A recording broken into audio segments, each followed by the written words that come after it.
It was an odd week 10. The Chiefs used their black magic voodoo to pull out another game. We saw the Lions with a huge comeback and a lot of low scoring across the league. All coming up next on the RotoWire Fantasy Football Podcast.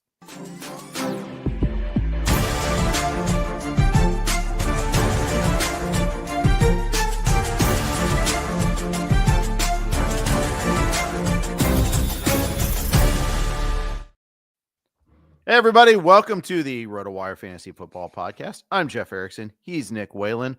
Welcome to another edition. It was an odd week 10.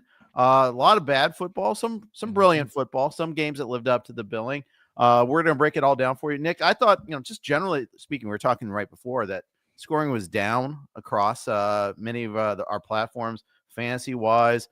I do the pentathlon that DVR, Derek Van Riper, runs every year, and one of our components is a DFS contest. I had like 120, 130 points, and I was near the top this week. Yeah. I was like, it was just okay. Other weeks, I scored 180. Oh, that's great. You're fifth. Congratulations. Out of 12. I was like, okay, great. But not this week. This week was relatively low scoring. It was very low scoring. Second lowest scoring of the week, or of the year so far. Second lowest scoring week of the year, I should say. 40.9 points per game we are averaging pending the Monday night game, which does have a high total. So we could see that boost up a little bit after the Rams-Dolphins showdown. But that's after starting with a 69-point game on Thursday Night Football. So we got off on the right foot. But, week 2 is the lowest scoring week of the season so far at 39.6 points per game. We've been on kind of a nice upward trend, averaging mid to high 40s per week. But that all came crashing down. Only 57 total touchdowns have been scored through the 13 games that are in the books. Like you said, not a great week overall for fantasy. We typically have 8 to 12 wide receivers who give you 20 plus PPR points in any given week. Right now, again, pending Monday Night Football, we only have 5. Those are Jamar Chase, Marquez Valdez-Scantling, George Pickens, Tylan Wallace, and Calvin Ridley. So, like you said, a lot of low-scoring DFS contests, a lot of low-scoring fantasy matchups. I complained all week, Jeff, about I'm in bye week hell, I'm in injury hell in the NFFC. Survived the disaster week, partially because, very few teams were putting up a ton of points this week. That's huge. It's huge when you can get through your worst week and you don't get damaged too badly there, especially when everybody else is brought down. Usually we don't cover the Thursday night game for our podcast on Monday mornings, but obviously all politics are local. I'm a Bengals guy. I have to talk about this game. Oh, yeah. And it was the best game of the week. Maybe one of the top 3 games of the year, in my opinion. Just crazy up and down game. So many things that happened in this game. I could focus on the ending. We can start with the ending. I thought it was the right decision to go for 2. The Bengals weren't stopping Lamar that much. So you at least want to make sure that they're forced to try to do so. A chance to steal the win, because the longer that game went, the worse it was for the Bengals. The defense is just utterly worn down. I can't emphasize how much that game turned on the Chase Brown fumble. Yeah. But the Tylan Wallace touchdown was ridiculous. Just bad tackling, bad effort. Both Wilson and Stone, who the second and third players to miss tackles on that play, got a late start to try to get over there, which is why they didn't have a sure tackle to begin with. They kind of assumed the play was over, which you never should do. And where was the rest of the pursuit? I don't know. It was very similar to Wallace scoring that punt return touchdown against the Rams, though, the way he managed the sideline. Just reliving the nightmare. And the thing is, I was watching this game a little bit on delay in the second half. We did the broadcast during the first 2 hours of it on Thursday night.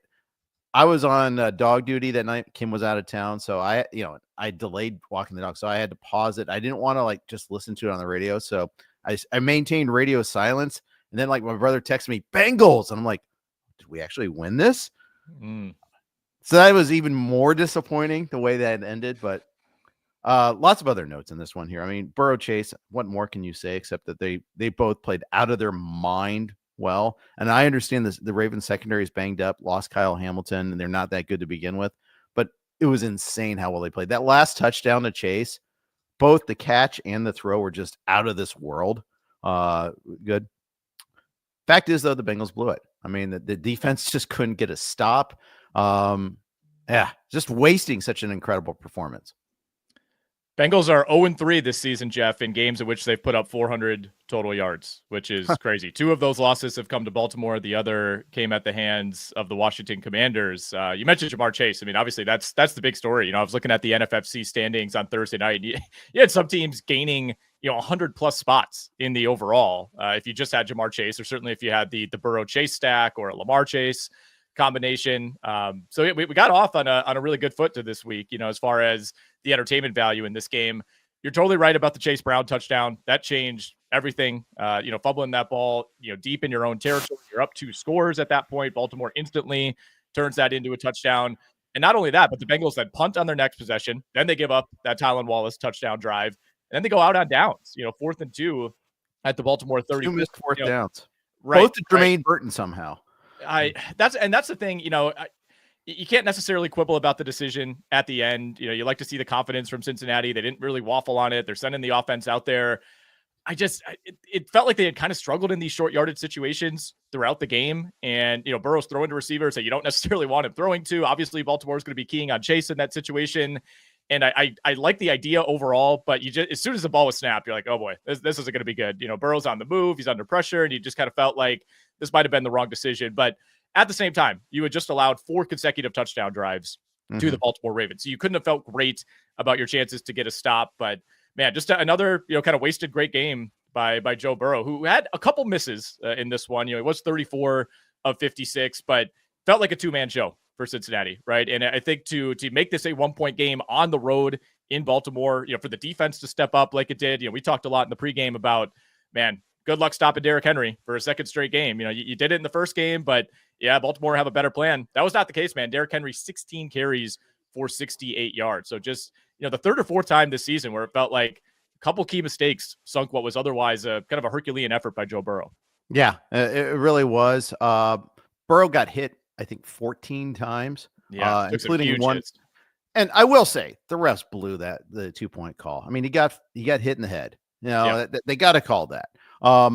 That's not why the Bengals lost, but the refs blew that, and the Bengals tend not to get those calls. I just got to say, Burrow is under pressure all game.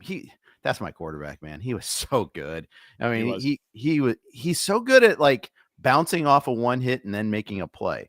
You just see so many other quarterbacks that can't do that. When he's physically capable, when he's banged up, it's not so much. But the funny thing is they're not dead yet. They're 4-6, but the AFC is as soft as it is. Either Steelers or Ravens are going to be one of the wild cards, probably.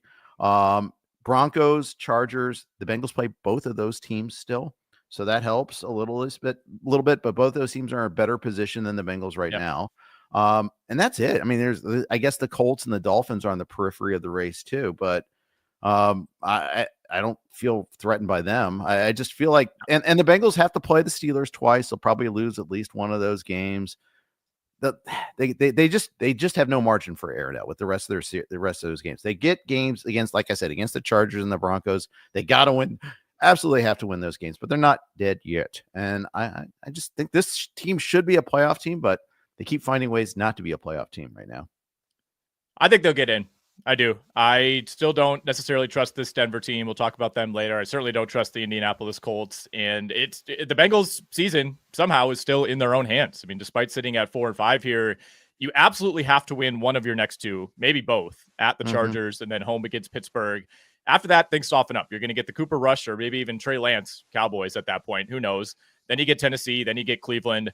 Week 17, home against the Denver Broncos. That might decide that final wild card spot, and then you get the Steelers in week 18. Exactly right. Ravens Steelers, we got two installments of that coming up, so really looking forward to that. We'll talk Steelers here in a second. Let's talk Chiefs Broncos. Oh my god, what a surreal ending there. Again, the Chiefs find just insane ways to win games. I mean, what more can you say? It's like, of course they blocked the field goal, of course they did, because that's what they do. But wow. Yeah, I take notes on all these games throughout the day on Sunday, and the number one thing I have written down for this one is only the Chiefs find a way to win that game. They've now won 9 consecutive games in which they've trailed at some point in the second half, which is crazy. Obviously, they remain undefeated on the year. Kind of another predictably slow start, I thought, for Kansas City. It feels like we see this every week where they end up in a dogfight. We saw Bo Nix, find Cortland Sutton for a nice touchdown to put Denver up 14-3 in this game. And Bo Nix, by the way, continues to improve on a weekly basis. I mean, I spent most of this podcast making fun of Bo Nix for the first 3 or 4 weeks of the season, where it just felt like he was going to be a Will Levis type, where you could depend on 2 or 3 turnovers every week. And he's settled in, man. It's a combination of his growth, the coaching in Denver. I thought he was really good in this game. 22 of 30 for 215 yards in the 2 touchdowns. Cortland Sutton, by the way, is the wide receiver 16 on the year in total PPR points. That kind of snuck up on me. Denver did a really good job shutting down the Kansas City ground game. Kareem Hunt, 14 carries for 35 yards. Xavier Worthy continues to disappoint. Mahomes had him for what should have been a long touchdown, kind of led Xavier Worthy out of bounds. Not Worthy's fault on that play. Throw just kind of drifted, but that would have been, maybe the one play that could have salvaged his day. Mahomes was not overly sharp here. I mean, missed a wide open Travis Kelce on 3rd and goal late in the game, ended up settling for the field goal that put Kansas City up, but, could have prevented, a dicier situation at the end. Huge 3rd down throw, by the way, by Bo Nix to Cortland Sutton. Yes. That seemingly set up this short field goal to ice the game. But you just had a feeling with Kansas City, right? And this was not even close. I mean, they had like 5 guys who could have blocked this thing, just completely blew up the left side of the Broncos line, to the point where I was waiting for a flag to see, like, did somebody contact the center? Did they try to jump over? I mean, this was as much of kind of an overwhelming push as you'll see on a blocked field goal. You couldn't figure out who was the guy that blocked it. There were 3, like, literally the announcers were trying to credit like 3 or 4 different players before they finally figured it out. Yeah, I believe it ended up being Leo Chenal, but it could have been multiple players. It was just kind of a race to get a hand on the ball. One interesting thing to monitor from a fantasy perspective, Javonte Williams carried 1 time for 1 yard in this game. He was not injured. He played only 16 snaps. We saw Denver essentially out of nowhere transition to Audric Estime as the RB1 for this game. He had not carried more than 5 times in any game this season, and almost all of his carries had been in situations like last week where they're down 4 scores to Baltimore, and he's just kind of running it out in garbage time. Audric Estime, 14 carries, 53 yards yesterday. Yeah, we're gonna have somebody to bid on in free agency this week on the waiver wire. Although I just think the Denver running game is hard to bid on, period, just because. Yeah. I mean, Williams still exists. He's still going to take snaps. McLaughlin's going to take some snaps here, and I don't think the offensive line's that great either. The run blocking is still not very good. So, unless they're playing the Saints, a quitting Saints team, right? Well, the schedule does soften up a bit now for Denver. I mean, they played Baltimore and Kansas City back to back. You get an Atlanta team that we'll talk about them. Believe me. Yeah. What a just preposterous team this is, and a team that loves giving up yardage. And then you get the Raiders after that. So I think these are actually two reasonable spots if you do want to pick up Estime. Yeah, that's true. That's true. And Estime early in the season had some fumble issues. When Denver was running those plays right before the field goal, they kept on handing off to Estime. I'm like, just don't fumble, kid. Just don't fumble again. I mean, because that's how I thought this was going to end. If you're thinking like fatalism involving the Chiefs and all that, I thought it'd be Estime that was going to like cough it up or something like that, because we saw fumbles earlier and they get earlier in the day, make a big deal. Like, oh, that would be so perfect if Estime fumbled here. But no, they decided to go a different way to lose the game. But that's okay. So before we move on from this one, let me ask you something. So the Chiefs now play at Buffalo next week. Or this coming week 11. So this is the game that I think will kind of determine could they go 17-0 conversation. How much concern do you have about Kansas City based on what we've seen these last couple of weeks? You go to overtime against that Tampa Bay team with no receivers. You probably should have lost this game at home to the Denver Broncos. Is there mounting concern, or is there, the Chiefs got through 2 games that they probably should have lost, and now they can hit the gas. They've kind of avoided death 2 weeks in a row. They're not going to hit the gas now. It's too soon, man. Okay. I think we all think like, okay, they turned it on in the playoffs last year. They're going to do that again this year. I feel like, I think that's what the vibe that a lot of people are going to project, self-included probably, because they probably can. I mean, the thing is, they tried to turn on the gas early, but they ran into the worst possible injury luck, Yeah. And the thing is, they signed Hollywood Brown this offseason. They have Rashee Rice, except now they don't. They drafted Xavier Worthy, and that hasn't worked out the way they thought it would. But the point is, they made efforts to try to do that. Losing Pacheco was massive. As good as Kareem Hunt has been in moments, there's a difference. There's a definite difference between he and Kareem Hunt. Yes. Pacheco and Hunt, there's definitely a qualitative difference. Pacheco would have had a monster season, I think, this year. and still might when he comes back. Well, we'll see what he has in the tank. How much is that going to affect how he plays? But yeah, they tried. It's just they can't get out of their own way injury wise, and yet they will themselves to win. The thing that they've done though is they built this huge buffer. This isn't like the Steelers in that 9-0 start that they had where everybody realized it was a fraud. It's nothing like that. It's no. I mean, you've got the proven track record, I think, first of all. So yeah. I think that they're not. I don't think that their peak is as good as other teams' peaks, but then again, there's no one in this league is that much of a superpower that I feel. Oh yeah. They've got this. They're definitely very Buffalo included. Buffalo, yeah. I mean, I think Buffalo may win this game. Because the thing is, I don't think the Chiefs, they want to win every game, but they're not trying to live off of that. They're not trying. This isn't their goal. Their goal is to win 3 in a row, period. I think Kansas City wants to go for this, right? It's like you've won 3 Super Bowls with this crew. You've won 2 in a row. It's like you need some sort of carrot, I think, in the regular season. And I think the idea of finishing off, what the Patriots couldn't, essentially, right, is go undefeated and then finish it off. Something we haven't seen since the 72 Dolphins, who obviously played a 14-game season. I think that has to be, it's a thought, right? You're deep enough now into the year where it's like, well, we're over halfway. We haven't lost yet. Again, it's going to come down to this Buffalo game, I really think, because you play Carolina and the Raiders the next 2. Like, if they beat Buffalo in Buffalo, they're going to be 12-0, and that narrative is going to start ramping up. And, every team wants to win every week. It's not like there's this, just crazy motivational edge just because you're undefeated. But I think there's something with this Kansas City team where they would push for that. Like, I would be very surprised if they're sitting at 16-0 and everything's locked up, in week 18 against Denver. I think they would gun for it. I really do. I think, when you have a team that's already had the success, you're not necessarily worried about, messing up your mojo or anything like that. I mean, this is just kind of another feather in the cap opportunity when it comes to the legacy of Mahomes and Andy Reid. So I hope the Chiefs win in Buffalo. I don't care who wins that game, but I hope the Chiefs win just so we get this narrative continuing, just into see the them make that decision. Yeah. Right. I was going to say, it's not close enough that they have to worry about that yet, but if they beat Buffalo, then we're talking that, because that's obviously the biggest hurdle on their schedule. They'll be favored in every game after the Buffalo game. And they are currently 1.5 to 2.5 point dogs, by the way, depending on where you look. Okay. That makes sense. Yeah, and we'll talk Bills later. I don't think they're a perfect team. I mean, they were missing 2 receivers yesterday and still won. But anyways, we'll hit them up next. The game of the early slate otherwise lived up to its billing was Steelers Commanders. Maybe not the way we expected it to happen, but it was definitely very compelling game to watch.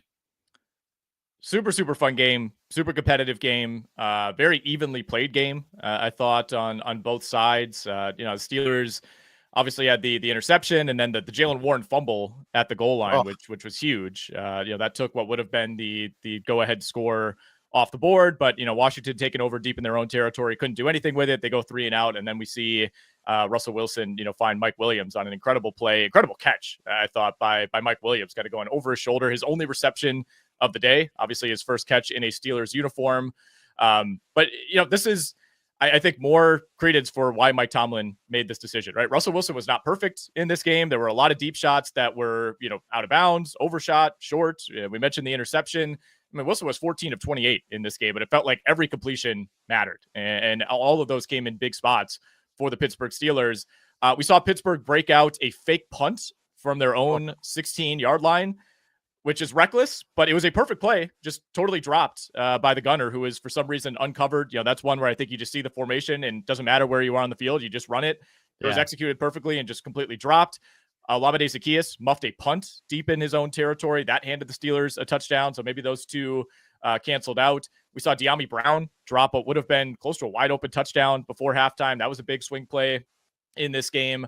Washington put together a 15-play, 94-yard drive before the half, by the way, to steal back some momentum. But this was kind of a grinded out game, especially early. I mean, at half, it was 113-98 in terms of total yards. Yep. Washington just couldn't run the ball. 22 carries, 60 yards. Some of that, maybe no Brian Robinson, but I think that's the big thing. All season long, the running game had been unlocked in part because Daniels, he can do the zone read. They shut that down. Yep. They couldn't get anything going on the ground in that game. So I thought that was a big aspect of that. Their Steelers actually ran like 16 more plays. Yep. Daniels barely even tried to run 3 carries in this game. Yeah. I wonder if that's like a residual of the rib injury, but it just wasn't there for them. I think the Steelers put they put that bye week to good use in scheming up for this Commanders game. And got to be impressed with what they did there. This is definitely the most mortal. I'd say also the Bears game too. I mean, the Commanders are mortal in both of these games.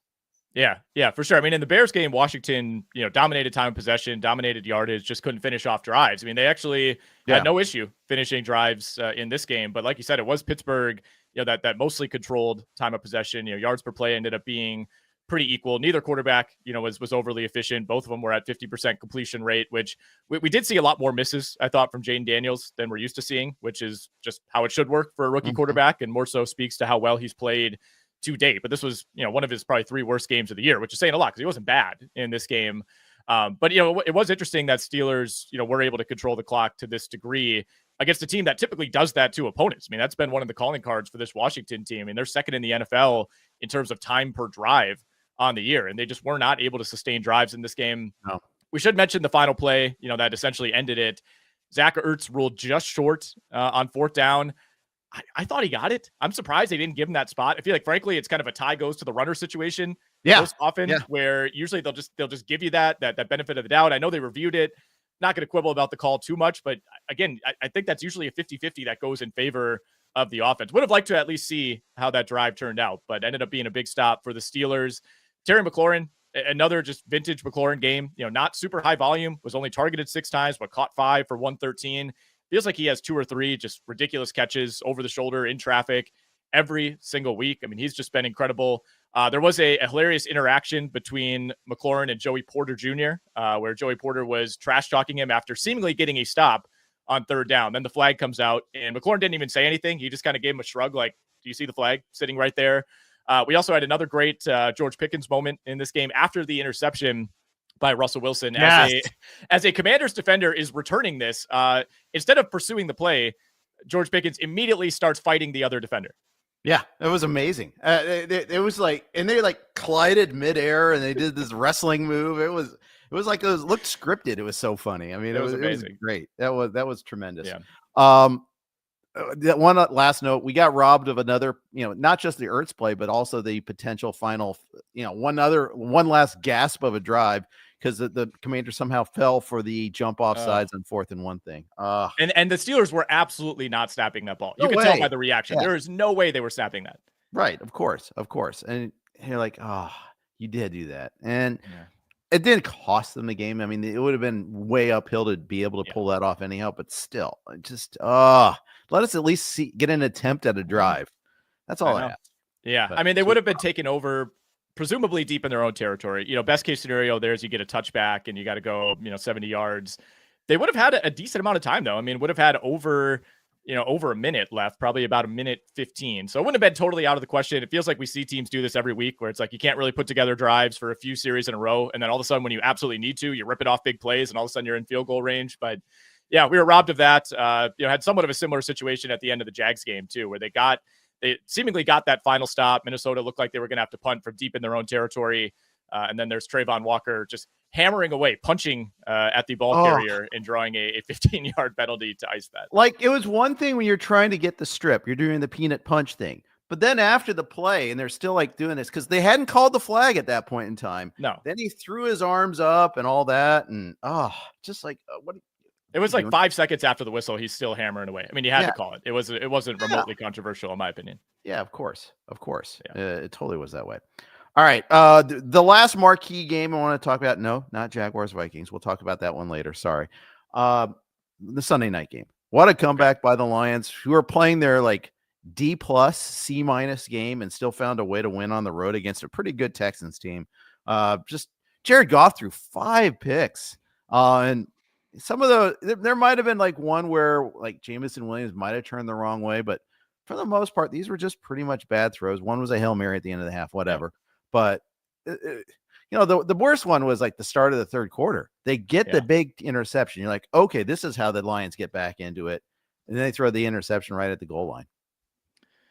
That was the worst of them all, I thought. Yeah, I mean, two were tipped. One was the Hail Mary, like you said, and even the Jameson Williams one, it's like that, at best, that was going to be a 50-50 type of play that I think was going to have a decent chance to be picked no matter what. It's not like, oh, if Williams goes that way, he's wide open. It's like it was still a pretty chancy play at a time when the Lions were moving the ball, too. It just felt like an unnecessary risk by Jared Goff to even throw that ball in the first place. But the Lions find a way to escape, man. I looked this up on StatHead. Since 2000, teams were 2-31 straight up when their quarterback throws at least 5 picks. So they became the first team since the Matt Ryan Falcons in 2012 to win a game with 5 interceptions.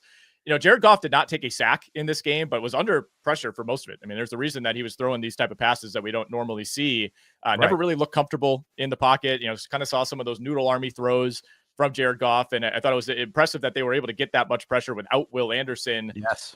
Jameson Williams, like we could quibble about, maybe doing the wrong thing on that interception. He made some really big plays in this game. I mean, made a really, really tough catch early in the fourth quarter. Like the type of catch that you just don't expect Jameson Williams to make. Nothing against him, but that's like a Chris Godwin over the middle, taking a huge hit type of catch, hands above the head. Amon-Ra, for that matter. Yeah, exactly. Yeah. It's just, you picture Jameson Williams doing one thing, which is, kind of catching a deep ball in the breadbasket. And, I think he's becoming a more complete receiver. Neither team could run the ball in this game. Gibbs and Montgomery combined for just 103 yards on the ground on 31 carries. Joe Mixon, no big plays whatsoever, 25 carries for 46 yards. So it was a night where Houston had to rely on that passing game. Wasn't a huge night for Tank Dell, but John Mechie came through 5 for 74 and a touchdown. I mean, Texans scored on 5 of their first 6 drives to begin the game. Then we go to the second half, interception on the first play of the half, punt, interception, punt, punt, punt, and then that final missed field goal. And when you miss a field goal from that far out, Jeff, you're giving the ball essentially to the Lions at midfield. Yeah. Do you think the Texans should have considered going for it? It's like 4th and 4 at the time. Yes. Easy to say in retrospect, but of course, yes, because Fairbairn had hit a couple long ones. He's been really good from that distance. I get it. It wasn't like they tried a 65-yarder. It's like in theory it should have been in range, but Detroit essentially didn't really have to do anything to work it into field goal range. And they were essentially on the edge with about a minute and a half left. For the second or third time this year, though, we saw Detroit go super conservative and ended up settling for a 52-yarder, which they kicked on third down. Like they let like 40 seconds run off the clock and ended up kicking it on third down with 4 seconds left. I thought they pretty easily could have gained at least a few more yards. If you're a little bit more aggressive, you probably can get that closer to 40 yards. I don't understand letting that much time tick off. Even with 4 seconds on the clock, I know you want to protect against the worst case scenario, a bad snap, a muff, something like that. With 4 seconds, I don't even know if you're salvaging that, right? I mean, the play's probably going to take at least 4 seconds. Then you got to get the timeout. So I thought that was strange, but they were able to escape. Jake Bates snuck in 2 long field goals that just barely got inside the uprights. Yeah, absolutely. I think some of this is like normalizing the long field goals now. It's like, it used to be like, so I was a kid, like a 45-yarder was not a sure thing. We all remember Scott Norwood misses the 47-yarder. You may not remember it, but I've seen it. Yeah, you've seen it, obviously. And it's like, well, that was a real legit hard field goal in the time. Yeah. Now it's like, okay, 58, I guess we'll excuse you missing that. 58 was unheard of to even try it. Now, granted, they play indoors. That's part of it there. No climate issues there to stop that. And then that happens with a lot of, but I just see this a lot of times where, we're just going to play for the 50-yard field goal. We'll play for the 55-yard. Yeah. It's like, okay. Yeah. Well, as someone holding a Detroit -3.5 ticket, I was hoping they would really, hit the gas on that drive. Not that it ever seemed likely, but it's like, if there's any team that would just play for the touchdown there, I could see it being Dan Campbell. But, once they got into the edges of a field goal range, they were totally satisfied, settling for the 52-yarder. Only other thing I have on this game, obviously CJ Stroud was great in the first half. Was not great in the second half. Started with that pick, and then the other pick. I mean, this was one of the worst interceptions of the year. Just putting way too much air under end that zone ball pick. in the end zone. Yeah, I mean, especially when you saw it from the back angle. I mean, he was so open for like 4 seconds, and Stroud just saw him a half second too late. But even if he puts a little more zip on that, I think he probably had time to sneak it in. Yeah, I agree. I absolutely agree. The last note I have is I rolled the dice and got burned on Nico Collins. Shame on me. Yeah. But in that twice, by the way, this weekend where we saw a player get activated from the IR, listed as questionable, and then was inactive. Jonathan Brooks being the other. Yep. And just reminder that, okay, just because a team does these things, I mean, there's a little, and it, like I even tweeted about it and I had disparate responses. I was like, we got a couple of pretty key decisions there. And like one guy was like, oh, They're totally slow playing. He's fine. I need a source on that one there. And it turns out he was not fine. So yeah, in the Vegas league that we were in together, I think I started Collins and I didn't have a pivot.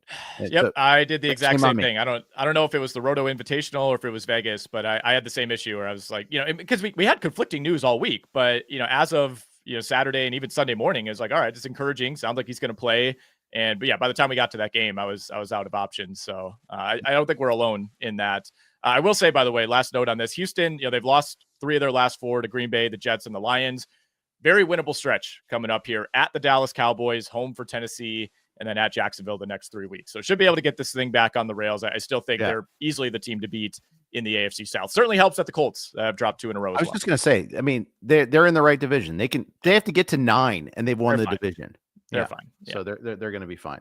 All right. We're going to be fine too, but we're going to take a quick break here to share you a quick note from our good friends at DraftKings Pick 6. We're proud to be brought to you by DraftKings Pick 6. So many NFL offerings each week over at Pick 6. Been enjoying playing on the Pick 6 platform each and every week of the NFL season. Think a certain quarterback will throw for more than 300 yards. How about your favorite receiver scoring a touchdown? Check out Pick 6, the newest way to play fantasy football and win cash right now with DraftKings.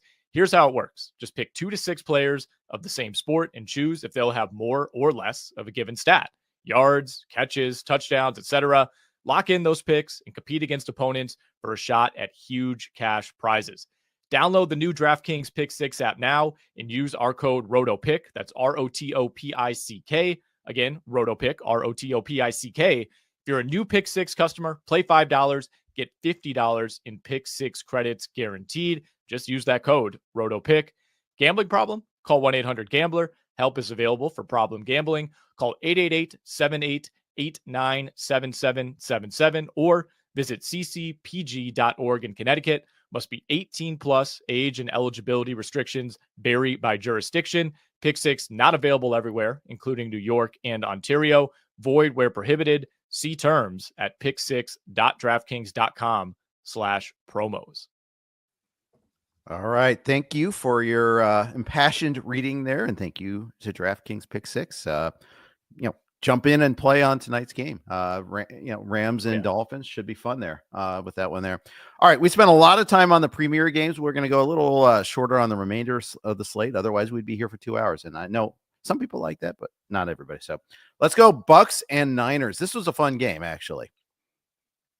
It was a fun game if you had the Bucs to cover. It was not a fun game if you, like somebody on this podcast, made the 49ers your best bet this week. 2 somebodies on this podcast. Goodness, just brutal, man. The missed field goals crushed us. We had a muff punt in this game as well that handed a free touchdown to the Buccaneers. This was not acknowledged on the broadcast. I felt like a Tampa Bay player pretty clearly shoved a Niners gunner into the return man on that play, which ended up forcing the muff. And there was just no talk of that whatsoever. But that was a huge play in this one. But really it came down to the lack of execution by Jake Moody. 3 of 6 on field goals in this game. And part of that, is the Niners not being able to finish off drives, really not even getting into the red zone all that often. They went 1 of 3 when they did go there. We saw Deebo Samuel try to choke out the long snapper on the sideline. That was an interesting one. He was asked about it after the game, said it's water under the bridge. Also said at that point that he had not talked to Jake Moody or the long snapper quite yet, which was interesting. But Deebo Samuel, this is a Michael Scott moment here. Deebo was as frustrated as I was apparently watching this play out. And as it got into the waning stages of the fourth quarter, you start doing the math and you're like, yep, this is not going to happen. Absolutely should have been a cover by the 49ers. They opened the game with a long touchdown to Ricky Pearsall. You think, all right, we're off and running. It was just kind of a disjointed game overall for the Niners. Nice reminder, though, that Christian McCaffrey is still extremely good. Didn't have a huge day on the ground by any means. 13 carries for 39 yards, but 6 for 68 through the air, including a really nice over-the-shoulder catch from Brock Purdy. Just, again, a reminder that CMC is incredible. And I think most importantly, we had a lot of questions about his workload coming into this game, Jeff. He played 56 of 64 offensive snaps. 20 combined carries and targets on the day for CMC, 6.8 yards per play on the day for San Francisco. And you still only win this game by 3 and score 23 points. 1 carry for Mason, 1 carry for Garendo, 1 amazing touchdown by George Kittle. Great footwork on that one there. Great throw, too. And I used Purdy and Kittle in DFS as the combo together there, and at least that aspect worked out. Purdy threw for 353, yet you took those 3 sacks. Didn't turn the ball over. It's really about Jake Moody. Moody missing 3 field goals. This, like you said, this should have been a cover. Although it's kind of funny, like, okay, the Bucs are driving, they're getting every penalty called in their favor to get the game tying field goal. I'm like, okay, here's our scenario now. I need the Bucs to get a field goal here so it's tied. They don't get ahead. And then I need the Niners to score, not score, and then go get the touchdown in overtime. That's our cover scenario. Nope. They were too efficient on that drive, and then he finally makes a field goal. And barely made that too. Barely made the 44-yarder to win it. I mean, the Niners got the ball back with 41 seconds at their own 35. So it was impressive. You got to hand it to the Niners for working it into field goal range. They did that suspiciously easily against this Buccaneers defense that is still not very good. But you got to give credit to Baker too. I mean, this was not a banner day for the Tampa Bay offense by any means. No. Baker finished with 116 yards on 29 attempts, but that final drive, man, I mean, the play where he's essentially holding off Nick Bosa with his left arm. And I don't know why Bosa let that go on as long as he did. Like, go to the ground, try to yank him down, maybe adjust your grip, try to bring him in. Tear his arm out of the socket for crying out. I mean, it was incredible play by Baker to hold him off and then end up finding, I believe it was Rachaad White on 4th down to extend that drive. But yeah, just 3rd week in a row now where Tampa Bay has been able to hang in, with these good teams despite all their injuries. They also lost Tristan Wirfs, by the way, left MCL in the first half with an MCL injury. There's hope that this will not be season ending, but looks like they'll be without him for at least a couple weeks. Yeah, just no receivers left in that for the Bucs there. The other takeaway, Juwan Jennings stepping into the Ayuk role, 7 for 93, big catch on that game-winning drive too. So kudos to him. He looks really good. He's going to be an enduring value going forward. Let's move on to the next game, Cardinals-Jets. Okay, the Athletics podcast with Robert Mays, they have a segment called You Have My Attention. The Cardinals have my attention. They're just that was just thorough domination of the Jets, especially offensively. Kyler looked so good in this one here. The vaunted Jets defense was not vaunted at all. They just got shredded by the Cardinals. Yeah, I mean, it was a statement game by Arizona. I feel like it was also a statement game by the Jets, issuing a reminder to everybody that this team is terrible. I was all over Arizona this week. We played them in the Circa contest as well. Good. I really couldn't believe all the love that the Jets were getting. It's like, did you watch what happened in that Thursday game against Houston? Like, it's not like the Jets felt like they were back at all. That was just a game where Houston was so banged up that they couldn't really do anything.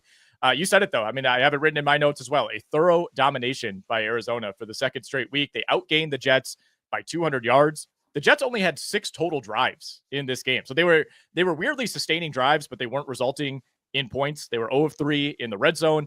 They had drives for 11, 12, 10, and 15 plays total that resulted in 6 points overall. They immediately give up a long touchdown in this game to James Conner to begin the year, ended up coming back, but the Cardinals scored on that drive. Cardinals offense, man, it's kind of a wagon right now. I mean, they put this game away. It felt like before halftime. Kyler was 17 of 19 for 199 yards in the first half, and a nice touchdown to Marvin Harrison Jr. to make it 21-6. Was a very quick first half overall. Again, both teams were sustaining drives. Arizona was at 7 yards per play in the first half. They opened with touchdown, field goal, touchdown on their first 5 possessions. 7.8 yards per play, by the way, on those first 5 possessions. Finished at 7.1, kind of went into shutdown mode late. We did see Clayton Tune come in and get the save. Not a good sign if you're the New York Jets, if Clayton Tune is on the field. Devontae Adams was targeted 13 times. That's great. Only caught 6 of those. The Jets did not have a single play go for more than 15 yards in this game, Jeff. The Cardinals had 4 different receivers who had a play of at least 15 yards. Yeah, it's crazy. And not only was it touchdown, field goal, touchdown, it was 8 plays. 8, 9 plays, 10 plays, 10 plays, 10 plays, just rolling. Even their punt, 1 punt, they did 6 plays. It was just utter, this used to be a good defense to the Jets. It just wasn't. And Arizona's defense is actually pretty good too. I mean, I know the Jets moved the ball. Devontae Adams should have caught that 1 touchdown. It was contested, but he's an elite receiver. He's supposed to make that catch. Yeah, I joked on Twitter that Mike Williams would have made that catch. I thought I had fun with that one there, but it was just, as the Jets season done.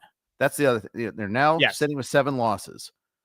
Yes, it's done. I mean, mathematically it's not done, but what has this team shown us that would make you think that it's not done? Their 3 wins are over the Titans, the Patriots, and an extremely banged up version of the Houston Texans in a game where the Jets played like the worst first half any team has played all year. You know, I don't know where are the 7 necessary wins coming from the rest of the way. I don't know. I mean, you got the Colts, the Seahawks, then the Dolphins in your next 3. It's like the Jets are in that zone now where they could lose to anybody in any week. Like there's no free wins on the schedule anymore. Like they play at Jacksonville in mid-December.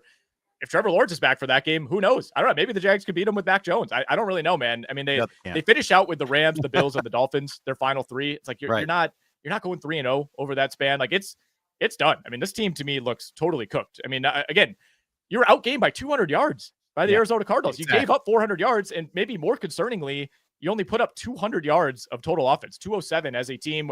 We're back at fantasy jail with Breece Hall. You know, we had that nice run a few weeks ago where he was putting up 20 plus. I know, you know, on the season, it hasn't been a total disaster. He's somehow still the RB7 in PPR, but he's given you 10, 10, and 12 points over the last 3 weeks. I mean, the Jets have no running game. The passing game is just short pass, and then throw it up on 3rd down and hope you get a penalty, maybe, or Garrett Wilson makes a crazy one-handed catch. Like there's no rhythm. There's no belief. It's brutal to watch. I may have bought into the narrative that Garrett Wilson saved their season. He just forestalled their demise, unfortunately. No, man, for them. This was, it's not a must win, but it felt like kind of a must win for the Jets to at least prove that you're a respectable team. And they must compete. Came nowhere close to that. Yeah. Didn't even compete. Yeah. All right, let's move on. I had some pretty good notes about Eagles-Cowboys, but I lost them in the sun. Oh boy. Yeah, come on. It was what you spent $1.2 billion on a stadium, an indoor stadium, and yet you have guys getting blinded into the sun. What the heck? And Jerry's like, they know where the sun is. Like Jerry Jones cannot admit fault. I've noticed this about him. Pressed about the Derrick Henry non-signing earlier. Well, he wouldn't have been successful on our offense. Well, then you've got the wrong offense. If you can't be successful with Derrick Henry, then what are you even doing? So I just feel like there's this whole denial going on in Dallas, and it just kind of was laid to bear against the Eagles this week. Yeah, I didn't even think the Eagles played that well, to be honest. No. And they still win this game by 4 touchdowns. I mean, it was a little bit sloppy early on from the Eagles. We obviously Dallas was even sloppier. They lost 4 fumbles in this game, in addition to Trey Lance throwing a late interception. But Philly, was not gashing the Cowboys on the ground to the degree that I thought they would. They ended up finishing with 187 rushing yards, but needed 38 total carries to get there. It was not a huge day for Saquon Barkley. Longest run was only 11 yards. He went 14 for 66, just 1 catch for 12 yards for him. This was yet another day where Saquon does a lot of the work during the drive, and then Jalen Hurts just comes in and vultures the touchdown. 2 more rushing touchdowns for him. It ended up being Kenny Pickett versus Trey Lance late in the 4th quarter. Not something you want to see. That's an automatic sign that is going to be a blowout. Ezekiel Elliott, we saw him back in the mix this week. He lost a fumble at the 1-yard line. That was pretty brutal. Feels like kind of the final nail in the coffin for the Zeke return to Dallas experiment. But you could point to just about any metric here, and it felt like the Eagles completely dominated it. I mean, Dallas was not even threatening to score. Once this became a 2-3 score game, we didn't see any palpable sense of urgency. Everything is still short of the sticks. It's 3rd and 9, and Cooper Rush is just checking it down. He's getting booed off the field. They finished this game at a ghastly 2.6 yards per play. That is the 3rd worst offensive performance of the season. Yep. And the game seemed to take forever to finish. Like the other 2 late games were done. And I go, okay, well, at least we'll watch this wind up. It's like, my God, there's 10 minutes left in this game. Yeah. How is that possible? Oh, it was such a bad game there. Yeah. Watch Saquon's status this week in practice. He got banged up a little bit on the Hurts fumble, where he was trying to recover it a little bit there. So that's something. Aaron Jones also will watch. When we talk about that, it's another guy we got to watch this week. But could be some noteworthy stuff there. I don't think we all want to get in a bidding war for Kenneth Gainwell, but it's possible that could happen. I certainly hope not. If we find ourselves in that spot, then we will cross that bridge, I suppose, when we get there. Last thing I'll say on this game, I mean, Dallas, this was only a 14-6 game at the half, which again speaks to the lack of early dominance from Philly. And it's been a team that's been susceptible to these slow starts this season. So Dallas had a chance. I think if you told it, hey, it'd be a 1-score game at the half, you'd say, all right, we'll take that with a backup quarterback. They had 6 drives in the second half, 3 punts, 3 turnovers. Just brutal. Horrible performance there. Less said, the better. Saints-Falcons. Didn't we talk about the Falcons being a fraud? Yes. I think we did. And a lot of that carries over from last year when I thought they were a total fraud. I think they were less of a fraud. It's like, okay, their offense is finally starting to click a little bit. This was a big come down game. Maybe you got a dead cat bounce a little bit from the the Riz, but still, it was really a disappointing performance. Another game where a kicker malfunction played a big role in it here, with Younghoe Koo having his worst game in a long time. Yeah, I don't think it's an exaggeration to say Koo ultimately cost them this game. I mean, a lot of other things went wrong for Atlanta, but you missed 3 field goals in a game that you lose by 3 points, right? Even if you make 2 of those, you probably end up winning this thing. I mean, Atlanta did rack up 468 yards of offense. They outgained the Saints by over 100 yards. They were decent on third downs. They had 11 more first downs than New Orleans. They won time of possession by 11 minutes. So it's just one of those classic games where, yes, Atlanta probably should have won this game and only turned it over once, right? I mean, it's not like we had this colossal, mistake game. It wasn't a Sam Darnold fest by any means by Kirk Cousins, but did throw an interception at the worst possible time, when you're trying to drive to either tie or win this game with about 2 minutes left. The Saints started the game with what should have been an 88-yard touchdown to Taysom Hill, which ended up being called back on a hold by Foster Moreau. They still march all the way down the field, end up going out on downs, and you're thinking, all right, we escaped this bizarre start if we're Atlanta. But they punt on their first 2 drives. They miss a field goal on the 3rd drive. You just kind of felt like they were stuck in the mud the entire day. Bijan Robinson had himself a day, 20 for 116 and 2 touchdowns on the ground. We like to see that. 3 for 28 through the air. The Saints couldn't really run on Atlanta. I mean, Alvin Kamara, 17 for 55. That was somewhat of a surprise because this defense has not been great against the run by any means. But you got by Marquez Valdes-Scantling, Jeff.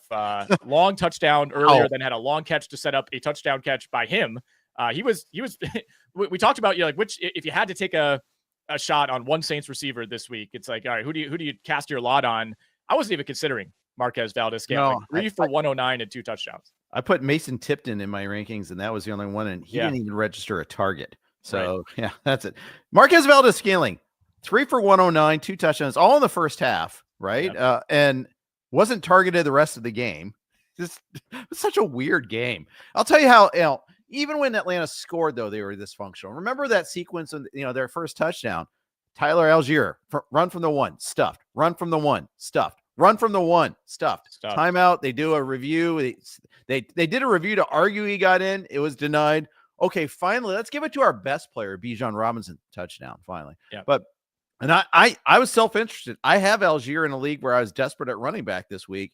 I needed him to score that, and he did, and I was rooting for that. But at the same time, maybe we should try something different than just running into the pile with your second string running back. I don't know. It was that sort of level of dysfunction in this game. Alvin Kamara should have put that game away sooner. Had a horrific drop. Would have, fantasy leagues changed hands on that one there. I mean, it would have been a 60-yard touchdown. And just straight up drop. I mean, there was no one within an area code of him. Yeah, he called it the worst play of his career after the game. And he's probably correct. I mean, that would have been, I don't know if he runs it in for a touchdown. I don't know if he slides down and they try to run out the clock. Either way, I mean, that was as bad of a drop as you're ever going to see. But the Saints were able to escape because the Falcons do what they do every week, which is panic in these situations. I mean, after the Kamara drop, they get the ball back following the punt. They take over deep in their own territory with 41 seconds left and a timeout in their back pocket. They're at midfield. It's 1st and 10 at the 50-yard line. At that point, you don't have the greatest faith in Younghoe Koo, who had already missed 3 field goals, but this guy also has a history of having these terrible games and then salvaging them, with a game-winning kick. We've already seen it once this year. You're on the verge of field goal range. You need 10 more yards, and you can at least, get off a field goal that you feel okay about. And what happens? Kirk Cousins, sack fumble, massive loss of 17 yards, and all of a sudden it's 2nd and 29, and you have to burn that last time out. And then, Kirk Cousins just panics, right? The clock is ticking down. They took so much time to set up that 4th down play. They gained 18 yards on 3rd and 22 with 28 seconds on the clock, and then snapped it at 4 seconds on 4th and 4. And Kirk Cousins throws the ball inbounds, and you just never had a shot at that point. No. Just complete lack of execution. I know it's a kind of a scramble situation. There's no playbook necessarily when you're in desperation mode, but you cannot take that sack fumble when you're at midfield. That's where everything unraveled. Yeah, 100% agree. 100% agree. And unfortunately, that's happened more than once in Kirk Cousins' career. He's had some memorable comebacks. He's also had some memorable big failures, and there's a reason why he just hasn't gotten over the hump. But anyways, this was still part of the middle card of this week. We still haven't hit the undercard. We're going to hit that next. But first, Quick note from our friends at Circa. All right. Thank you for your patience there. And if you're live streaming with us, you just missed a dramatic read by Nick Whalen again. So congratulations for you. Undercard time. Vikings-Jaguars. I just finished the rewatch of this right beforehand. It matched my impression of it while it was contemporaneous, while it was going on. This is just I love the Jaguars alternate uniforms. I'll give you credit for that. I like the white helmets. Yeah. I thought those were pretty sweet. Mac Jones isn't an NFL quarterback. He's terrible. Sam Darnold's really regressing, and he's regressing hard. The turnovers with the Vikings were just terrible in this game. It was the second toughest game to watch this week. This was another brutal non-cover. Minnesota, I think, closed at 6.5 or 7. They end up winning this game by 5. Hopefully you got that in early in the week when it was 4.5. If not, my apologies. I'm here with you. The Jags were outgained 402 to 143. 402 to 143. That was the 5th fewest yards in a game in franchise history for the Jags, which says a lot that they've had 4 games where they've had under 143 yards. Like, that's alarming. This is not a franchise that goes back all that far. They've only been around for like 26 years. How have you had 4 games worse than this? They don't have snow games. They don't have ice games. Yeah. Yeah. Bizarre. I saw that stat. I'm like, that is really, really sad. And anytime I lose a bet like this, I always have to go to StatHead to console myself and be like, how rare was this? So in the last 20 years, I started it at, 2000 to present.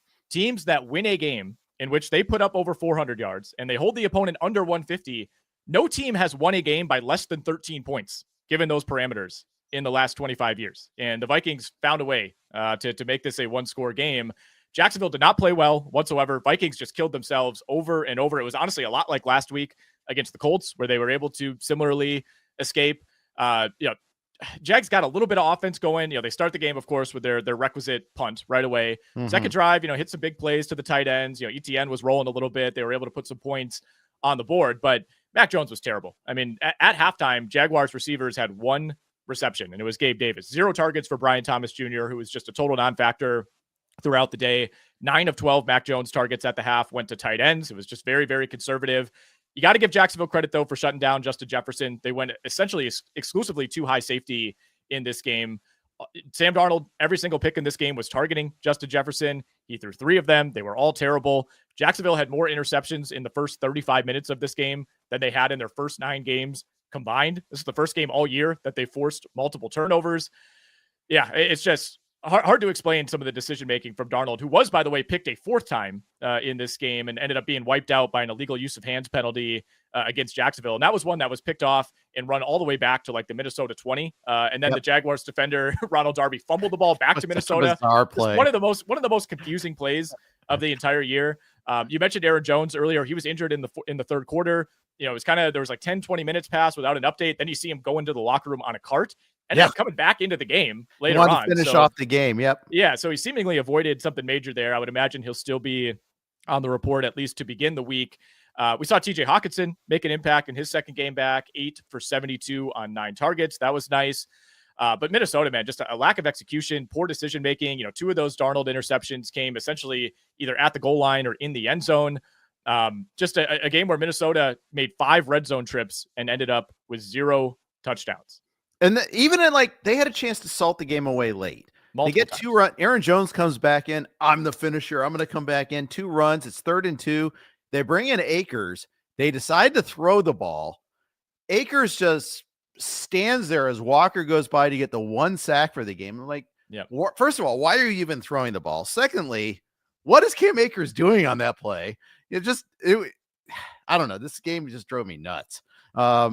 Kudos to John Parker Romo for being a good kicker and not missing kicks because, he just got signed up off the street. He's another XFL player or whatever that's called now, whatever the league's called. I forget. Congratulations on him for being better than Younghoe Koo and Jake Moody because they needed every bit of those. Yeah, I mean, this truly was as one-sided of a game as you'll ever see, decided by 1 score. I mean, Minnesota, 28 first downs. Jacksonville, 10. Minnesota, 82 total plays run. Jacksonville, 43. Ugh. We already mentioned the yardage disparity. 4.9 yards per play for Minnesota, which isn't even that good. But you held Jacksonville to 3.3.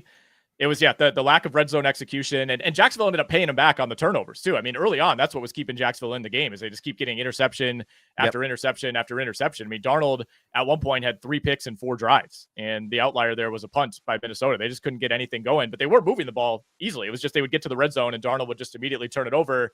But Minnesota was begging the Jags to win this game, and Mac Jones threw 2 picks on the final 2 possessions, and then we don't have to say anything more about this game. But as we mentioned earlier, the Jags looked like they were going to get one last stop. Would have got the ball back with, maybe 55 seconds left. You would have had to go a long way. Probably weren't winning the game, but that's when Trayvon Walker stepped in with the unnecessary roughness penalty of the year. I got this, guys.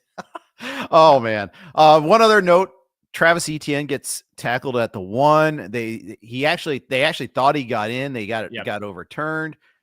Do they give him another chance at it? No, of course they don't. It's Mac Jones twice getting QB sneaks. Hometown hero, Mac Jones. They had to give him that, of course. So thanks, Jax. Worth noting, by the way, that, ETN was the lead back. Again, we never know what's going to happen week to week with Doug Peterson. It's just a spin of the wheel. I mean, this was a team left for a while in that one too. So this was a team that last week was playing rock, paper, scissors to see which defensive end is on the field for the final play of the game. And this is kind of how it feels like it goes in the backfield as well. So Bigsby did get banged up, but ETN played 30 snaps, ran 12 routes, was targeted only 1 time on those 12 routes, and carried 11 times. So the Jags are just a mess, man. It's a total mess. And, there's whispers that maybe we don't see Trevor Lawrence again the rest of the year. If that's the case, I don't have a lot of interest in this offense. Mac Jones really did not show me anything here. They play at Detroit next week, by the way, and that might end up being the biggest spread of the year. I know it was at 13 last night. Utterly tanks Brian Thomas's value for sure. On that one there. Yeah, I'm not starting him in any league where I don't have to. Bills-Colts. This was a weird start to the game.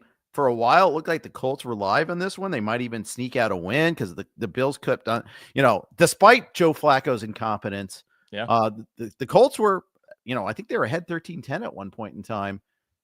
Ended up being a total squash of a game here. Late touchdown made it only a 10-point game, 30-20, but still, this was it started off terribly. Flacco throws the pick 6 and you're like, well, good thing they benched Anthony Richardson. Wouldn't want, you got to be patient with an old quarterback like that. Yeah, throws the pick 6 on first play for the scrimmage after they had just forced a punt by Buffalo on their first possession. You think he got some momentum? Nope, pick 6. Next possession for the Colts, intercepted by a defensive lineman.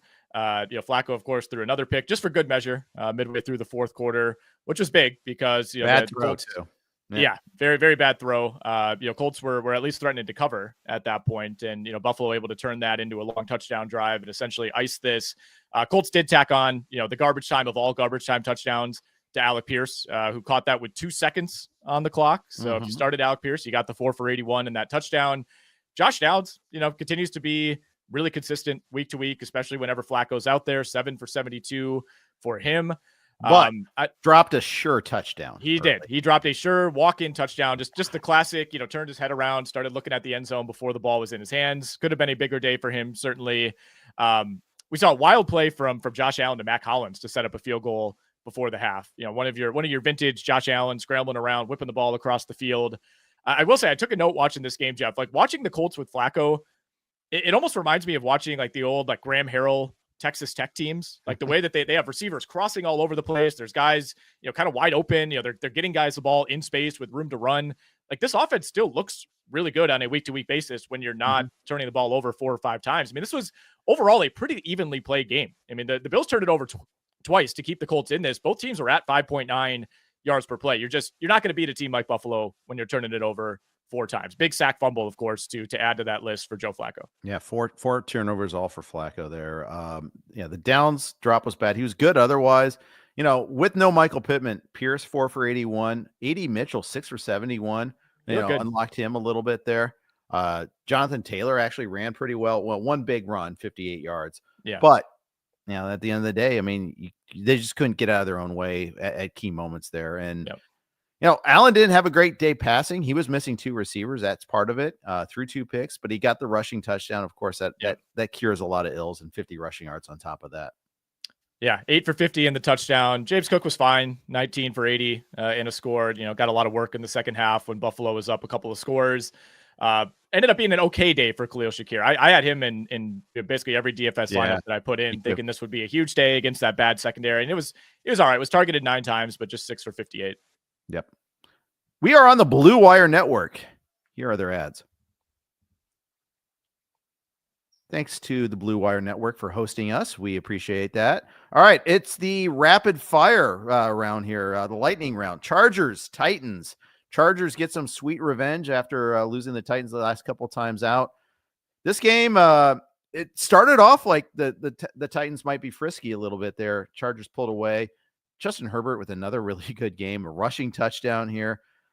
I think, you look at it, he only threw the ball 18 times. This is like an ideal Harbaugh game, but he's so good when he does throw. He's such a good player. This team was comfortable. They just kind of just squeezed the life out of this game. Yeah, it's impressive week to week that the Chargers can drag anybody into the mud with them. So it feels like the Chargers always play a Chargers game and they force the opponent to do the same. And it's, pretty easy to do when it's the Tennessee Titans and Will Levis back under center. Levis was actually okay in this game, 18 of 23 for 2 touchdowns.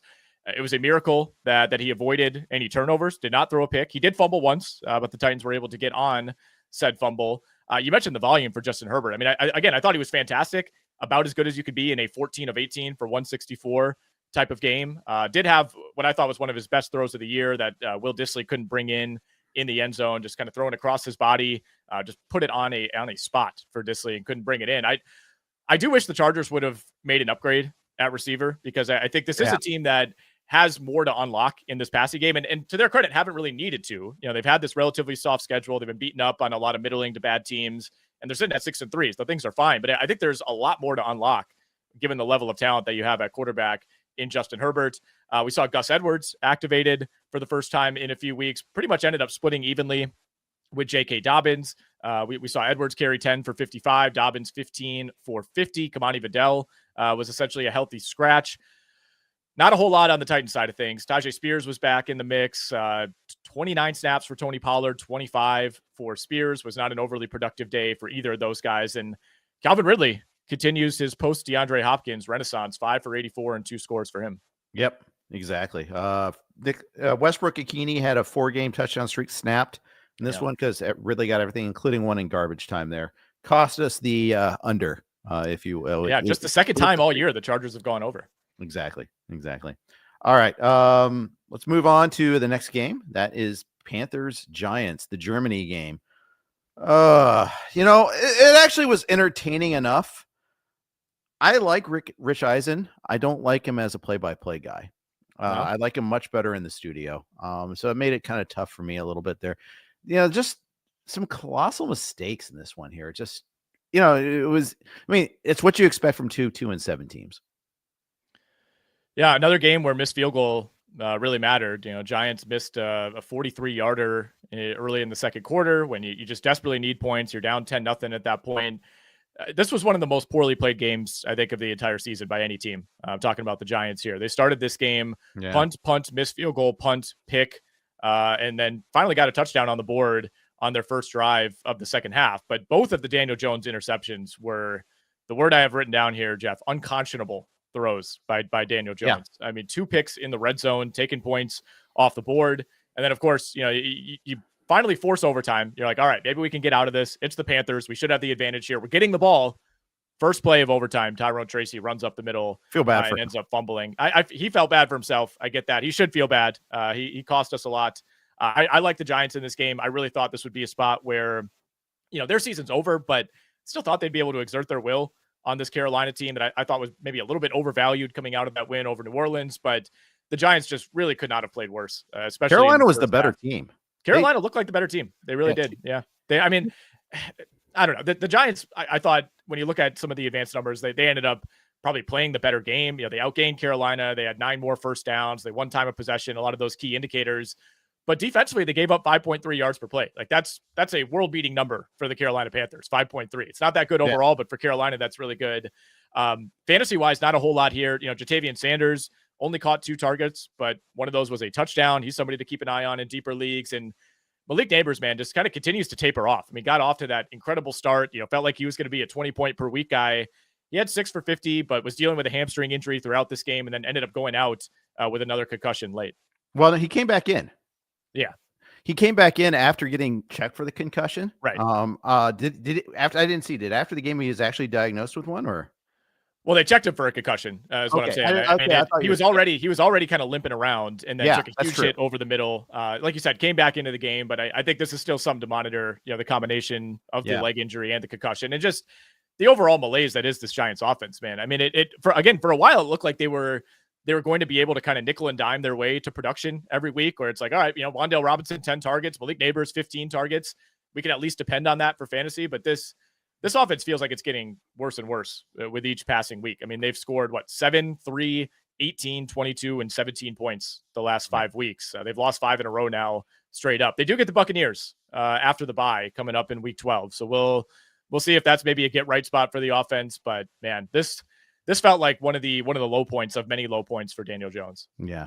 I think it was terrible. Like, Neighbors gets hurt. They come back from break and it's the country roads. Oh, look at all that. It's awesome. By the way, Malik Neighbors is hurt. All right, let's go back to country roads talk again. I mean, it's just like, okay, fine. Yeah, you're right. And the problem is it's Drew Lock, Tommy DeVito. Do they have someone they could pivot to that's like even think about the future? Probably not. Not really. I guess that's what happens when you spend big money on a quarterback like that and it doesn't work out. You're stuck with that sort of situation. Let's move on. Last game, Patriots-Bears, and it really is the last game. This was the early slate, even with the Cowboys-Eagles ending a little early, I may have gone volumeless in the last 8 minutes of the Cowboys game because there was nothing to see. Yeah. So I went ahead and started doing the rewatch early on Patriots-Bears, and that was the first one I did. First of all, condensed game was nice and short, but I still needed eyewash afterward. This is such a bad performance by the Bears. Yeah, I mean, this is rock bottom. Bears have had some brutal offensive games this season. I think given the opponent, given the situation, this is probably the worst of them all. Chicago's first 3 drives in this game, 13 plays, 26 total yards. I didn't even feel like they had 26 yards. I mean, it just felt like everything was a nothing play or a negative play. They were at 3.0 yards per play in the first half. They were 0 of 6 on third down in the first half. They ended up finishing the game at 3.4 yards per play, 1 of 14 converting third downs. This is their second lowest yards per play game of the season. They now occupy the second, fourth, and sixth lowest yards per play games in the NFL on the year. I mean, converting third downs have just been a massive issue really since that London win over Jacksonville, where you felt like, all right, Caleb Williams is turning a corner. This team feels like they have some more bite offensively. Over the last 3 games, the Bears are 6 of 40 on third down. 6 of 40. When you get a stat on when people are counting the number of consecutive drives without touchdowns on you, you're in trouble. 20 plus. Yeah, just so bad.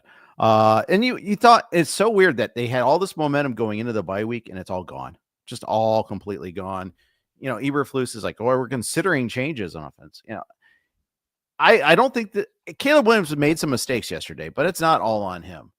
First of all, the offensive line's horrible. Yeah. Secondly, the receivers, there's a play where they ran a little swing pass to DJ Moore. And first of all, it almost got picked off because it was red. Keenan Allen stopped blocking on that one. He didn't block. He had 2 guys he could have blocked and didn't block either of them. Yeah, it was just a little microcosm of the woes of the Bears in just in a nutshell there. Swift ran decently, but when you're chasing points and you're in just long down and distance situations all the time, there's only so much running you can do. I don't know how they dig themselves out of this. Yeah, I mean, if you can't be competitive against the New England Patriots, I don't like the rest of the outlook here for Chicago, which has the most difficult remaining schedule in the NFL. I mean, they were able to beat up on a lot of softies earlier in the year, but you look at the remaining opponents the rest of the way. You still got to play Minnesota, Green Bay, and Detroit twice each, and you got to play Seattle and you got to play San Francisco. I mean, what's the easiest remaining game there? I guess the Seattle game. I mean, that is brutal. So I think carrying literally no momentum into that final stretch is pretty tough for Chicago. It's a team that we know is very poorly coached, very poorly schemed. You see it every week. You mentioned the Keenan Allen play. There's another one going around where Caleb Williams is rolling left. The entire offensive line goes with him. And then there's just no receiver to throw to. And you're just like, what was the point of this play? What did you think was going to happen here? And you see 3 or 4 of those every single week from Chicago. Yeah. There's an interaction during the game where you could see Shane Waldron, kind of trying to console Caleb Williams. And, Waldron says something and kind of smiles, and Williams like didn't even look at him and just kind of shook his head and was like, "What are you talking about, man?" I don't know if they'll fire Eberflus in season. I would say probably not at this point. The Bears don't have a history of doing that, but he is absolutely gone after this season. You mentioned, the Caleb Williams thing. Like Adam Schefter was on TV this morning saying they could consider not necessarily benching Caleb Williams. I think it would be more of a Bryce Young. We want you to learn. We don't want you to get killed behind this offensive line. He was sacked 9 times by the New England Patriots, 9 times in this game. 9 times. Look, some of them he's just getting smothered immediately. Others, he is holding the ball way too long. Yes. I think he's kind of lost confidence in himself. He's lost confidence in this offense. I mean, this has been brewing for a while too. It felt like week 2, week 3, we already started seeing DJ Moore just kind of looking like a man that did not want to be a part of this team. And that's just getting worse and worse each week. The Bears had one play go for more than 12 yards in this game. They had just 4 double-digit yardage plays all day. You mentioned that streak. I believe it's now up to 22 or 23 consecutive possessions without a touchdown. We should mention the Patriots side of things, though. This is a big win. It's a big win. Any win is big for New England. Drake May, was fine in this game. New England, once they went up 2 scores, you just felt like Chicago had no chance to come back the way they were playing offensively. May did have a really bad interception along the sideline. I don't know if he didn't see the defender. I don't know if he tried to loft it over the defender and just threw it short. Yep. That looked like it might have been an inflection point. New England was putting together a nice drive. You thought, okay, Chicago's taking over about midfield. Maybe they can get something. No, that was not the case whatsoever. And then last note, fantasy-wise, Kendrick Bourne was basically out of the rotation for the Patriots as they tried to get a look at some younger receivers. He did not play a single snap. We saw a lot of Kayshon Boutte. He, by far, led the Patriots in receivers at 62 snaps, just 6 targets on those 62 snaps. Yeah. Then there's a big drop down to KJ Osborne, Pop Douglas, and Jalen Polk, all played between 26 and 29 snaps. Yeah, it's just there's nothing for anyone there. No. That's just the problem there. Not much more to say about that one. It just shows though. One thing, Caleb Williams. We talked during draft season, like the Bears' all-time passing yards record is like 3,800. He could get that this year. He's not going to get that this year. He is at Caleb Williams currently is sitting at I had it in front of me. 1,785 is what he's at. 23rd in the NFL right now in passing yards. It's just not good. Getting dragged down by the Malays, like you said. And I don't know. I think it's so dependent on the NFL where you land sometimes. Baker Mayfield, if he lands somewhere else, maybe he has a much better career going into this. He was able to reinvent himself, have a second story. Sam Darnold, well, okay, maybe that example is looking less and less prescient. But point is, sometimes it's where you land, not just who you are sometimes too. And it's hard to overcome the Bears' institutional weight right now. Well, ironically, we thought this wouldn't be the case, right? If anything, it was, it's the best situation a quarterback's ever walked into. I said that. I believe that coming into the year. And we dramatically overestimated the ability of this New England coaching staff. I still think this is a good roster. I know the defense has slipped the last couple of weeks. I still think they're not a team that should be getting outgained by 170 yards by the New England Patriots. I mean, they had 142 yards of offense. They had fewer yards of offense than the Jaguars did. And we mentioned all those stats earlier in the show. Again, 1 of 14 on third downs. I mean, every possession looks so hopeless for the Bears. It's like they go out there just expecting to go 3 and out. Yeah. Yep. There are a couple of times there's some dark clouds hanging behind you could see like on a field goal attempts a couple of times. It was just so metaphorical. They are 6.5 point home dogs, by the way, for the Packers this week with Green Bay coming out of a bye. About 40 minutes ago, I saw a thing on Twitter. Matt Eberflus, there are changes coming, but I won't say what. Okay, great. Sounds good, man. You get a step aside. I don't know what that means. Sounds like a line coach is going to get fired. Something like that, basically. I mean, so we'll end on this. I guess you can't start Caleb Williams. Obviously, maybe in a 2 quarterback league you have to. He had a couple games there, like the London game and the game before, where he was over 20 fantasy points. I mean, he's been terrible. He's like QB 20 something on the year. Looking at the schedule the rest of the way, again, Green Bay, Minnesota, Detroit, San Francisco, Minnesota, Detroit, Seattle, Green Bay. Like, are we getting in? I'm not comfortable starting DJ Moore territory. Like, I already don't want to start Keenan Allen. I've had to a couple of times, but he's been on the bench most weeks. DeAndre Swift has regressed. Like, how many Bears players are you actually rolling out in fantasy with that schedule? They didn't target Kmet until the second half. You can't start him. Yeah, DJ Moore, I can't start really. I mean, there's leagues where I have to start him. There's other leagues where if I have that choice, I don't want to. The problem is the wide receiver attrition rate's been so high that you're like, I don't have anything better. I just got to roll with him. I mean, he's had 18 fantasy points in the last 3 weeks combined, and had 6 fantasy points the week before that. It's been rough, man. I mean, he's in total PPR points on the year, he's the wide receiver 31. So he's given you about the same total production as Jawan Jennings, who has had a bye week and 2 missed games in there, and was also a wide receiver 3 for half the year. He's been about as valuable as Alec Pierce, Jacoby Myers, Mike Evans, who's missed 3 games in a row.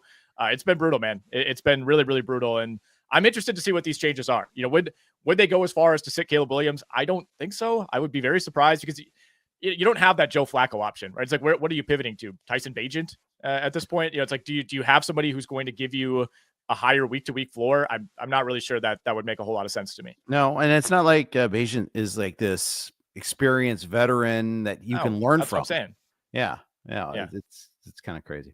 All right, that's going to wrap up today's pod. We've got sneaky ads coming up later today. We've got the SiriusXM show coming up tonight, 8 to 10 Eastern time, as always.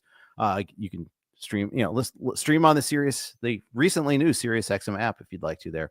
But please, thank you for hitting that like button and subscribing to all RotoWire's content. Thanks for tuning in today, and we'll be back at you again next Monday, wrapping up week 11. Thanks for listening. Take care.